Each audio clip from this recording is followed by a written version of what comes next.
ముక్కోటి ఏకాదశి రోజు పొద్దున్నే పూజ చేశాం కదా! పూజ అయిన తర్వాత ఇలా గార్డెన్‌లోకొచ్చాను. అసలు చలైతే మామూలుగా లేదు. బాబోయ్! ఉనికిపోవడమే అనమాట. పూజ అయితే చాలా చాలా బాగా జరిగింది. తర్వాత మా ఫస్ట్ ఫ్లోర్‌లోకెళ్ళి ఇలా హెయిర్ అయితే ఆరబెట్టుకుంటున్నాను. అసలు చుట్టూ మొత్తం మంచుతో కప్పేసినట్టుందనమాట. మీ అందరికీ కూడా lots and lots of love అండి. ఇప్పటివరకు మీ అందరూ సబ్స్క్రైబ్ చేసుకున్నందుకు thank you so much. And మా ఇంటి దగ్గర అయితే వ్యూ అయితే ఇలా ఉంటదనమాట. చుట్టూ మొక్కలే విలేజ్ కదా!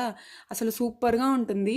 నాకు చిన్నప్పటి నుంచి ఒక అలవాటు ఉందనమాట. ఏంటంటే బట్టలేమన్నా ఆరేశారనుకోండి, ఇలా ఎళ్లి వాటిని అటు ఇటు కదుపుతూ ఉంటాననమాట. మా ఇంట్లో మినుములు ఆరబెట్టారని చెప్పాను గదా! సో, ఆ మినుముల్లో అటు ఇటు తిరుగుతా ఉన్నాను. అలానే నా హెయిర్ గూడా ఆరబెట్టుకుంటున్నాను. ఈలోపైతే మా నాయనమ్మొచ్చేసి ఏదో సరదాగా కబుర్లు చెప్తుంది. అండ్ నేను డాన్స్ ఏస్తున్నాననమాట. నాతో పాటు మా నాయనమ్మ గూడా డాన్స్ ఏస్తుంది. మేమెప్పుడూ ఇంతే చాలా సరదాగా జాలీగా ఉంటాము.